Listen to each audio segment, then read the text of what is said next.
ഈ ടൈമിങ്ങിന്റെ കാര്യം പറഞ്ഞപ്പോഴത്തേക്ക് ചന്ദുനാണെങ്കിലും ഫൈറ്റ് മൂവീസിലൊക്കെ ചെയ്തിട്ടുണ്ടല്ലോ. എങ്ങനെയാണ് ഈ ഫൈറ്റിലെ ടൈമിങ്സ് ബാലൻസ് ചെയ്ത് പോകുന്നത്? പറഞ്ഞുതരുമോ? അതൊക്കെ ഞാൻ മറന്നുപോയി. ഞാനിപ്പോ കൊറേ അങ്ങനെയൊക്കെ ചെയ്തിട്ട് ഇപ്പൊ ഞാൻ പറഞ്ഞില്ലേ, ഇപ്പൊ ലോക്കെ ആണെങ്കിലും നമ്മൾ വെറുതെ നോക്കിയിരുന്നാ മതി. റേച്ചലാണെങ്കിലും അതെ, ഞാൻ ക്യാരവനിൽ ഇറങ്ങുമ്പോഴേക്കും രാധി വന്നിട്ട് എടാ ഞാൻ വീണടാ, ഞാൻ മതിലിന്റെ മുകളിൽ വീണടാ, അടി കൊണ്ടിടാന്നൊക്കെ ഒന്ന് പറയാം. ഓക്കെ ഞങ്ങൾ തുടങ്ങും. നമ്മളൊന്നും അറിയുന്നില്ല. നമുക്കിതൊന്നും അറിയേണ്ട ആവശ്യമില്ലല്ലോ, അവര് പോകുന്നവര് തല്ലുള്ളൂന്ന് വരുന്നു.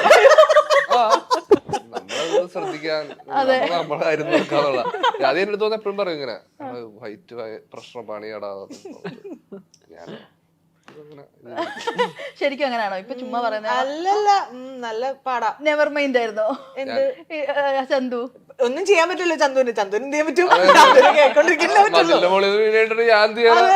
എന്നാലും ആശ്വസിപ്പിക്കായിരുന്നു. അല്ല, ഉരുക്ക് വലുതാവാനായിട്ട് ഹണീറോസ് ഒക്കെ വന്നിട്ട് ചന്തു ഞാൻ വീണെന്ന് പറയുമ്പോഴത്തേക്ക് അങ്ങനെയൊക്കെ പറയാൻ പറ്റുമോ? അങ്ങനെയൊന്നും ഞാൻ പറഞ്ഞിട്ടൊന്നുമില്ല. ഞങ്ങൾ അങ്ങനെ ഭയങ്കര അധികം സംസാരിക്കില്ലായിരുന്നു. അയ്യോ, ഷോട്ടിന് വരുമ്പോ സംസാരിക്കും. ഞങ്ങൾക്ക് കോമ്പിനേഷൻ ഉണ്ടായിരുന്നു. ഞാനുള്ളപ്പോ പുള്ളിക്കാത്തിണ്ടാവില്ല, പുള്ളിക്കാത്ത ഞാൻ ഉണ്ടാവില്ല. പിന്നെ അങ്ങനെ സംസാരിക്കാനാ മൊത്തം ബഹളമായിരുന്നു. അതെ, ഞങ്ങൾ ഒരുമിച്ചുള്ള സീനുകളിലാ ആ സമയത്ത് സംസാരിക്കായിരുന്നു. ഞാൻ ഷോർട്ടാകുമ്പോ വരുന്നു. ഞാൻ അധികം ദിവസം ഉണ്ടായിരുന്നില്ല, വളരെ കുറച്ച് ദിവസം ഉണ്ടായിരുന്നുള്ളൂ. എനിക്കും രാധികയ്ക്കുമായിരുന്നു കോമ്പിനേഷൻ സീൻസ്, ചേട്ടനായിട്ടും ഉണ്ടായിരുന്നു. ആക്ച്വലി രാധികയായിട്ട് സംസാരിക്കുന്ന രാധികയുടെ കാരവൻ ഇപ്പുറത്താ, എന്റെ കാരവന് തൊട്ടിപ്പുറത്താ. പിന്നെ ഞങ്ങള് പാലക്കാട് നിന്ന് കൊച്ചിയിലേക്ക് ഞാൻ ചന്തു പോകുമ്പോ ഞാൻ ചന്തുവിന്റെ കൂടെ പോകും. അങ്ങനെ വന്നിരുന്നേ. അപ്പൊ അങ്ങനെ ഞങ്ങൾ അങ്ങനെ ആയത്. അതുകൊണ്ട് അങ്ങനെ സംസാരിച്ചോണ്ടിരുന്നത്. ഞാൻ ഭയങ്കര ഇൻട്രോവേർട്ടാ.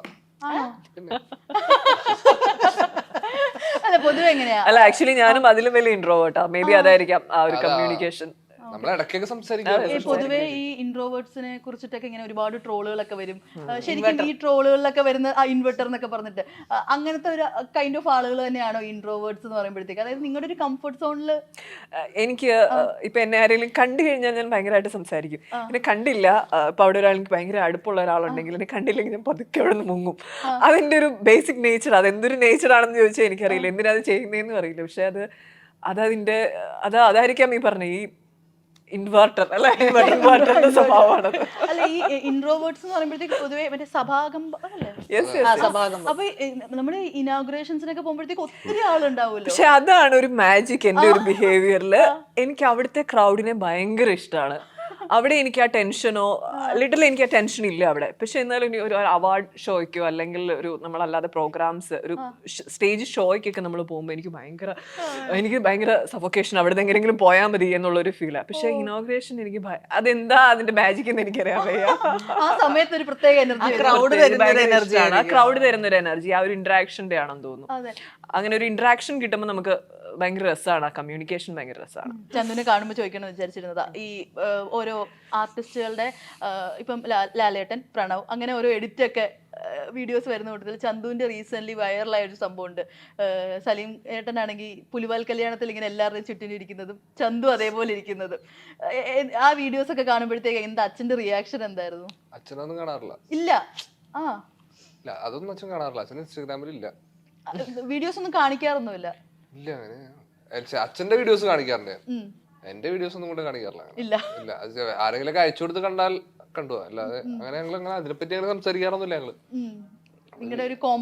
നാട്ടിലെ കാര്യങ്ങൾ, നാട്ടിലെ ആൾക്കാരുടെ കുറ്റം, അതൊക്കെയാണ് നമ്മൾ വീട്ടിൽ മെയിനായിട്ട് സംസാരിക്കുന്നത്. കാരണം എപ്പോഴും എല്ലാവരും ഒരുമിച്ചുണ്ടാവുന്ന വളരെ, അപ്പോഴും സിനിമ തന്നെ സംസാരിക്കുന്നത്. അപ്പൊ നാട്ടുകാരുടെ കുറ്റം, അതാണ് നമ്മുടെ മെയിൻ. സോറി, അങ്ങനല്ല. പ്രസ് മീറ്റിനകത്ത് പറയുന്നുണ്ടായിരുന്നല്ലോ, മലയാള സിനിമയ്ക്ക് ഇപ്പൊ എന്നെ ആവശ്യമുണ്ടോന്ന് വെച്ച് കഴിഞ്ഞാൽ ആവശ്യമില്ല, ഞാൻ കടിച്ചു പിടിച്ച് തൂങ്ങി നിൽക്കുകയാണെന്ന് ഇങ്ങനെ പറഞ്ഞിട്ടുണ്ടായിരുന്നു. എന്താ ആ ഒരു സ്റ്റേറ്റ്മെന്റ് കൊണ്ട് ഉദ്ദേശിച്ചത്? ആക്ച്വലി അത് റിയാലിറ്റിയാണ്. നമ്മൾ ഒരു 10-20 വർഷം ഇവിടെ ഇങ്ങനെ നിൽക്കുക എന്ന് പറയുന്ന ഒരു ചെറിയ കാര്യമൊന്നുമല്ല. അത് അങ്ങനെ നിലനിർത്താൻ ഓരോ സിനിമകൾ, ഇപ്പം റേച്ചൽ പോലുള്ള ഓരോ സിനിമകൾ ജേണിയുടെ വഴിയിൽ ഇങ്ങനെ വന്ന് വീണ് കിട്ടാറുണ്ട്. അത് എന്നെ സംബന്ധിച്ചിടത്തോളം വലിയൊരു ബ്ലെസ്സിങ് ആണ്. ആൻഡ് സിനിമ ഭയങ്കര ഇഷ്ടപ്പെടുകയും വലിയൊരു പാഷനായിട്ട് എപ്പോഴും കണക്കാക്കുകയും ചെയ്യുന്ന ഒരു വ്യക്തിയാണ് ഞാൻ. അപ്പം ഈ സിനിമ എന്നുള്ളത് മാറ്റി ചിന്തിച്ചിട്ട് ഞാൻ എൻ്റെ ലൈഫിൽ ഇതുവരെയും പോയിട്ടുമില്ല. അപ്പം അങ്ങനെ ഇപ്പം നമ്മുടെ കൂടെ വർക്ക് ചെയ്തിട്ടുള്ള, അല്ലെങ്കിൽ എൻ്റെ ഒരു ഏജിൽ സിനിമയിൽ വന്ന ആളുകളൊക്കെ ചില ആളുകളൊക്കെ പല മേഖലയിലേക്ക് മെല്ലെ അവരുടെ കല്യാണം കഴിഞ്ഞ് പോവുക, അങ്ങനെയൊക്കെയുള്ള പല രീതികളിൽ ഡൈവേർട്ടായി പോയിട്ടുണ്ടാവാം. പക്ഷെ ഇപ്പോഴും ഇവിടെ നിൽക്കുക എന്നുള്ളത് എന്നെ സംബന്ധിച്ചിടത്തോളം ഞാൻ ഇവിടെ കടിച്ചു പിടിച്ച് നിൽക്കുന്ന പോലെ തന്നെയുള്ളൊരു ഫീലാണ് എനിക്ക് കിട്ടുന്നത്. കാരണം അത്രയും വലിയ സിനിമകൾ ഞാൻ ചെയ്തിട്ടില്ല. അല്ലെങ്കിൽ വല്ലപ്പോഴും ഇപ്പം ലാസ്റ്റ് ഇറങ്ങിയത് മോൺസ്റ്റർ ആണ് മലയാളത്തിൽ ഇറങ്ങിയത്. അത് കഴിഞ്ഞിട്ട് ഇപ്പം റേച്ചൽ വരുന്നു. സിനിമകൾ നല്ല അവസരങ്ങൾ വരുന്നുണ്ടോ എന്ന് ചോദിച്ചാൽ വരുന്നതിൽ നിന്നും ഏറ്റവും ബെറ്റർ എന്നുള്ള രീതിയിലാണ് ഞാൻ ചൂസ് ചെയ്യുന്നത്. എന്നാൽ പോലും ഒരു സിനിമയ്ക്ക്, മലയാള സിനിമയ്ക്ക് എന്നെ ആവശ്യമുള്ളതായിട്ട് എനിക്ക് ഇതുവരെയും തോന്നിയിട്ടില്ല. അങ്ങനെ ഒരു അവസ്ഥയിലേക്ക് വളരാൻ കഴിയട്ടെ എന്നാണ് ആഗ്രഹിക്കുന്നത്. ഇപ്പം ആർട്ടിസ്റ്റുകളുടെ കാര്യത്തിലാണെങ്കിൽ പലരും വരും പോകും എല്ലാം ചെയ്യും. ബട്ട് ഇപ്പൊ ഒരു ഗ്യാപ്പ് ഇട്ട് നിന്നാൽ പോലും ഹണി റോസ് എന്ന് പറയുമ്പോഴത്തേക്ക് ആളുകൾക്കൊരു ഇഷ്ടമുണ്ട്. അത് നിലനിർത്താനായിട്ട് എത്രത്തോളം ബുദ്ധിമുട്ടുള്ളതാണ്? അതങ്ങനെ നിലനിർത്താൻ വേണ്ടി ഞാൻ അങ്ങനെ പ്രത്യേകിച്ച് എന്തെങ്കിലും കാര്യം ചെയ്യുന്നൊന്നുമില്ല. എനിക്ക് തോന്നുന്നു സിനിമ ചെയ്യാത്ത സമയത്തും ആളുകൾക്ക് ഒരു ഫെമിലിയർ ഫേസ് ആയി നിന്നത് ചിലപ്പോൾ ഈ പറയുന്ന പബ്ലിക് അപ്പിയറൻസുകൾ വന്നതുകൊണ്ടായിരിക്കാം. ഇനോഗ്രൽ ഫംഗ്ഷൻ അതിൽ കുറെ ബ്ലെയിം കേട്ടിട്ടുണ്ടെങ്കിൽ പോലും മേ ബി അതായിരിക്കാം അതിനുള്ളൊരു റീസൺ എന്ന് തോന്നുന്നു. കാരണം ഫോൺ എടുത്താൽ ഡെഫിനറ്റ്ലി ഒന്നോ രണ്ടോ വീഡിയോസ് എങ്കിലും അവർ കാണാറുണ്ട്. മേ ബി അതായിരിക്കാം ഒരു ഹ്യൂജ് ഗ്യാപ്പ് ഫീൽ ചെയ്യാതെ ഇരുന്നത്. ഈ ബ്ലെയിംസ് വരാറുണ്ടല്ലോ, അപ്പൊ എപ്പോഴെങ്കിലും ഇത് എഫക്ട് ചെയ്തിട്ടുണ്ടോ? നമുക്ക് ട്രോള് വരുന്നതോ അല്ലെങ്കിൽ ഹെൽത്തി ആയിട്ടുള്ള ട്രോൾസ് ഒക്കെ നമ്മൾ ഭയങ്കരമായിട്ട് എൻജോയ് ചെയ്യുന്ന ആളുകൾ തന്നെയാണ്. എനിക്കും ഒരു വലിയ ശതമാനം വരെയും ഞാൻ തന്നെ അത് പോസ്റ്റ് ചെയ്യും, അല്ലെങ്കിൽ ഭയങ്കരമായിട്ട് എൻജോയ് ചെയ്യുന്ന ആളാണ്. പക്ഷെ അതിനപ്പുറത്തേക്ക് ഒരു ഹറാസ്മെന്റ് എന്നുള്ള രീതിയിലോ ഒരു അബ്യൂസീവ് രീതിയിലോ അത് മാറുമ്പോഴാണ് അത് ആരെയും അഫക്റ്റ് ചെയ്യുമല്ലോ. നമുക്ക് ഞാനൊരു വ്യക്തി മാത്രമല്ല, എനിക്കൊരു കുടുംബമുണ്ട്, നമ്മളെ സ്നേഹിക്കുന്ന ആളുകളുണ്ട്, ഇവരെല്ലാം അത് അഫക്റ്റ് ചെയ്യും ഇവഞ്ച്വലി. ബുദ്ധിമുട്ട് ഉണ്ടാവുകയും അതിന് എന്നെ കൊണ്ട് കഴിയാവുന്ന രീതിയിലുള്ള എന്താ പറയുക കാര്യങ്ങൾ ഞാൻ ചെയ്യുകയും ചെയ്തിട്ടുണ്ട് പല സമയങ്ങളിലായിട്ട്. ബട്ട് ഇറ്റ് സ്റ്റിൽ അതേ രീതിയിൽ തന്നെ അത്രയും ടോക്സിക് ആയിട്ടുള്ള രീതിയിൽ തന്നെയാണ് നമ്മുടെ ഈ സോഷ്യൽ മീഡിയ പ്ലാറ്റ്ഫോംസ് പലതും പോയിക്കൊണ്ടിരിക്കുന്നത്. അത് ഭയങ്കര അൺഫോർച്ചുനേറ്റ് ആയിട്ടുള്ള കാര്യമാണ്. കുറച്ചും കൂടി ഒരു പോസിറ്റീവായിട്ട് എന്താ പറയുക എല്ലാ കാര്യങ്ങളെയും കാണാൻ കഴിയുമെങ്കിൽ ബെറ്റർ ആണ് എന്ന് എനിക്ക് തോന്നാറുണ്ട്. ഈ ബോഡി ഷെയ്മിങ് കമന്റ്സും ഇടയ്ക്ക് വരാറുണ്ട്. അപ്പോൾ അത്തരത്തിലുള്ള കമന്റ്സ് കാണുമ്പോൾ എപ്പോഴെങ്കിലും ഒരു റിപ്ലൈ കൊടുത്തേക്കാം എങ്കിലും തോന്നിയിട്ടുണ്ടോ? ഇല്ല, ഞാൻ അങ്ങനെ റിപ്ലൈ കൊടുക്കുന്ന ഒരു ടൈപ്പ് ഓഫ് പേഴ്സൺ അല്ല. എൻ്റെ ബിഹേവിയറിൽ ഇല്ല. അപ്പം ഒരാൾക്ക് റിപ്ലൈ കൊടുത്തു എന്നതുകൊണ്ട് അങ്ങനെയുള്ള കമന്റുകൾ അവിടെ അവസാനിക്കുമെന്നുള്ള വിശ്വാസവും എനിക്കില്ല. അത് ചെയ്യുന്ന വ്യക്തികൾ ചിലപ്പം അവരിങ്ങനെ മുഖം ഇല്ലാത്ത, നമുക്ക് ഐഡന്റിറ്റി ഇല്ലാത്ത, ആരാന്നറിയാത്ത ആളുകൾ ഒളിഞ്ഞും മറഞ്ഞും ഇരുന്ന് ചെയ്യുന്നതായിരിക്കാം. അതിൽ അവർക്ക് ഏതെങ്കിലും ഒരു രീതിയിലുള്ള സാറ്റിസ്ഫാക്ഷനോ സന്തോഷവും കിട്ടുന്നുണ്ടായിരിക്കാം. പക്ഷെ ഒരാളെ ബോഡി ഷെയ്മിങ് ചെയ്യുമ്പോൾ ഇപ്പം നമുക്ക് എൻ്റെ മുമ്പിലിരിക്കുന്ന ഒരാളെ എന്തും പറയാം, നിങ്ങളുടെ കണ്ണു കൊള്ളില്ല, നിങ്ങളുടെ മൂക്ക് കൊള്ളില്ല, അല്ലെ, ഏത് രീതിയിൽ നിങ്ങളുടെ നിറം പോരാ എന്നൊക്കെ നമുക്ക് പറയാം. ഈ വ്യക്തി ചിലപ്പം അതൊരു എത്രയോ ആളുകളിൽ നിന്നത് കേട്ടിട്ടുണ്ടായിരിക്കാം.